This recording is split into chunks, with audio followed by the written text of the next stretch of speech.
પબ્લિકનું છે જે મત આપ્યા ન આપ્યા કોઈ વાંધો નહીં, સરાકો ઉપર પબ્લિક છે નિર્ણય કરે એને વધારવાનો હોય. પણ મને એવું લાગે છે કે હજી કોંગ્રેસે મહેનત કરવાની જરૂર છે, ગ્રાઉન્ડ લેવલે ખૂબ મહેનત કરવાની જરૂર છે અને હજી સંગઠન પણ ખૂબ સારું બનાવવાની જરૂર છે. એવું સંગઠન કે જે તમારા અંદર મત કોઈ તોડવાની કોશિશ કરે તેનો જડબાતોડ જવાબ આપી શકે એવું સંગઠનની જરૂર છે. નહીં, કોંગ્રેસને હું બ્લેમ નથી કરતી.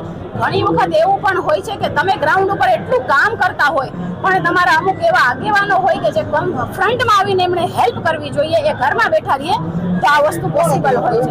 જો નામ ના લેવાનું હોય, સંગઠન આવડું બધું મોટું છે, આવડું મોટું સંગઠન છે તો ક્યાંક ને ક્યાંક એ બધાને લાગુ પડે છે. પણ હું ખુશ છું કે અમારા જેટલા પણ સાથી ઉમેદવારો છે કે જેટલા પણ સાથીઓ છે ખૂબ હિંમતથી લડ્યા અને કોંગ્રેસ કહેવાય છે કે કોંગ્રેસને બહુ અઘરું થાય છે, એની બદલે અમે અહીંયાથી 5,000, 6,000 મત ઉપરના લઈને આવ્યા. એટલે અમારા માટે ખૂબ સારી વાત છે કે અત્યારે આટલું ગાબડું પાડ્યું છે.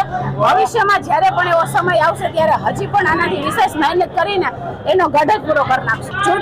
ચૂંટણી લડો ને એ એક હિંમતની વાત કહેવાય કે જ્યારે સામે ભાજપ હોય કે બધું જ એના ફેવરમાં ચાલતું હોય અને તમે મેદાનમાં ઉતરીને લડો, પક્ષ તમારી ઉપર વિશ્વાસ રાખે. વિશ્વાસ એટલે રાખે કે એને ખબર છે કે તમે ક્યાંય વેચાઈ નથી જવાના કે એના ખોડામાં જઈને નથી બેસી જવાના.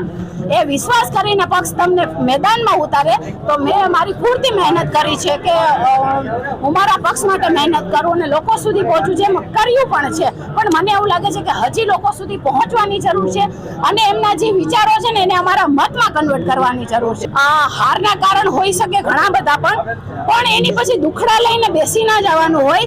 કારણ કે અમે 70 વર્ષ શાસન તો કર્યું જ છે ને, તો સામે ભાજપ વાળા પણ હાર્યા જ હશે તો એ હાર જીત તો ચાલતી રહે છે. પણ આની ઉપર વિશ્લેષણ કરવાનું કે ક્યાં ક્યાં આપણી કદાચ કચાશ રહી ગઈ હોય, એ કચાશને સુધારો એટલે સ્વાભાવિક છે તમને પણ વિજય મળવાનો જ છે.